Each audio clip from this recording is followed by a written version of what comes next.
So, Andrew, my first question to you is that populism is such a widely researched topic.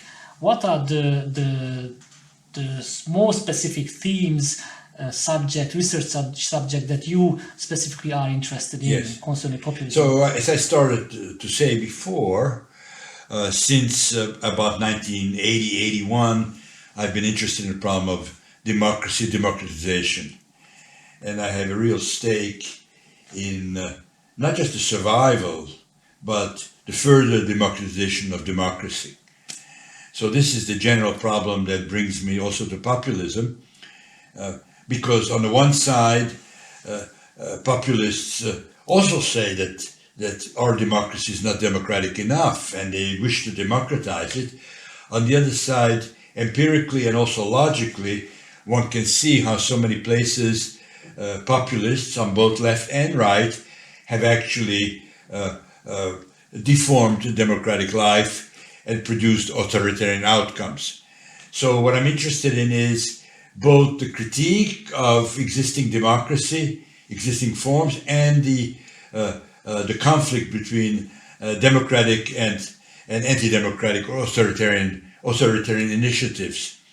And populism is not just a good theme or a good area to study this, but in fact it is the main area today where this can be studied. I mean, I'm not suggesting that there are no other authoritarian challenges, military regimes, various forms of state socialism that still survive, for example, China, some extent Vietnam, Cuba, North Korea. So there are still other authoritarian forms, but for example, classical fascism is almost non-existent, and I think military regimes, although there are some left in the world, they're not the main problem area here. So populism represents the main terrain to study my basic interest, which is democracy and its further democratic development. So, if I understood you properly, you look at populism mostly you consider populism mostly as a threat to democracy at the end of the day, because, as you said, it may have a democratic potential, but sometimes it's the end of the day. The emphasis is on the end of the day, because I think that as I'm reading the literature, I'm more and more convinced that we should have a more complex view. That on a critical level, populism challenges democracy to become more democratic. But of course, populists do come to power. And I think that aside from a few institutional domains, the actual political role, the actual political use of power, as you say, at the end of the day, points toward authoritarian trends, whether with respect to separation of powers, which, by the way, is important also for direct democracy. I mean, after all, we don't want to turn Soviets or Reta or councils or Tanachok, we don't want to turn them into courts also. We would still need courts which are use the law in a proper legal manner. Separation of powers is under attack. Independent courts are under attack. Independent press. How could you have even direct democracy without a free press? So it's not just an attack on liberal democracy. The attack is an attack on all democratic forms. And we see it in a disturbing way in so many settings internationally that it is impossible to say that there is no logical problem in the first place with populism, both in challenging democracy and at the same time threatening it. Mm-hmm. Empirically, it is more often a threat than an improvement, but intellectually, it has both sides. Okay, so populism and democracy.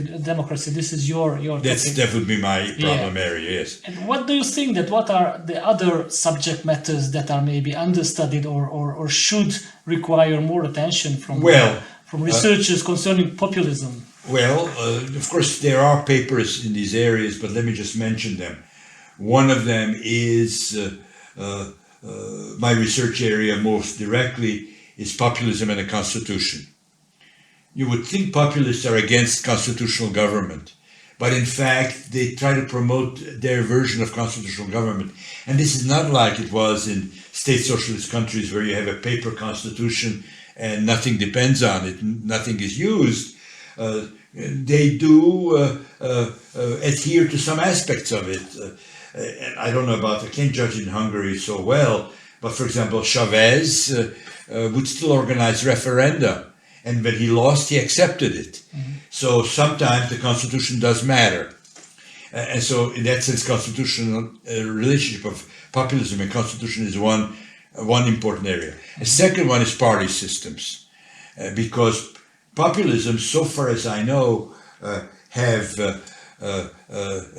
not abolished party pluralism completely, to the extent that it is made almost impossible for independent parties to function.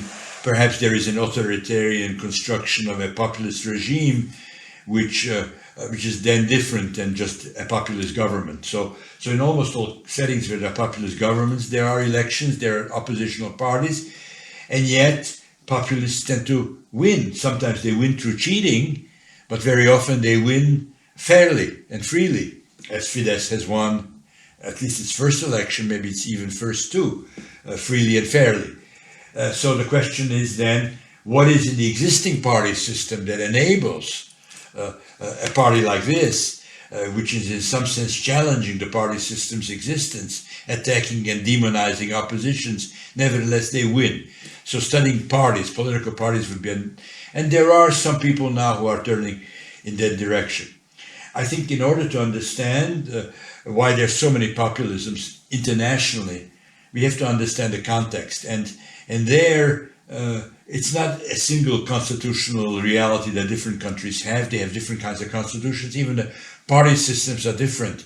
So what produces the commonality, aside from transmission of ideas from country to country? I think there, certainly the current epoch in capitalist development, which is often described as neoliberal, or is often called the economy of the Washington Consensus, has to be playing a role, especially because now it has entered into a period of difficulty. Since 2008, we think that the neoliberal answer to the earlier, more state interventionist version of capitalism has produced the possibility of new crises. Even before, in South Korea and Taiwan, there was a previous crisis of liquidity. Russia has gone through a period of crisis after the capitalist turn. But now, after 2008, we think even the most advanced countries are exposed to economic threats. So certainly the neoliberal epoch is dynamic, and the directions it could be transformed and improved upon would be another very important research area. I'm interested in the welfare state. I think that's related to the neoliberal turn, because in a way populism in some countries, at least not everywhere, is able to move those who do not receive sufficient number of public services, whose healthcare is in poor condition. In the United States, I would say that is the case, and where existing forms of social policy are accused of favoring only the weakest sectors of society. So one would say, for example, in Hungary, that in the United States, that the existing system of social welfare is favoring the unemployed, favoring African Americans, favoring Latino poor. I'm sure that in Hungary at some time it was said that social liberal governments are Roma friendly and are neglecting the majority. The welfare state, of course, ideally should be serving the whole population, and how this could be achieved, especially in relatively poor countries, is still an important research area. So these are some areas where I would be interested in supporting research. There are others, many others.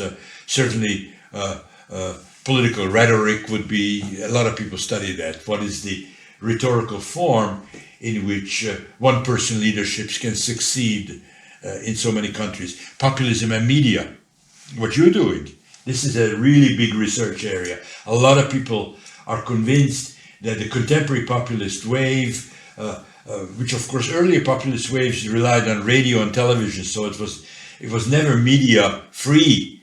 The epoch of the various earlier forms of populist self-organization, but the world of the electronic media that we have, the world of the internet, has opened up completely new vistas. And I think both populists and Democrats should learn how to deal with exactly the world that you are active in. Andrew, thank you very much.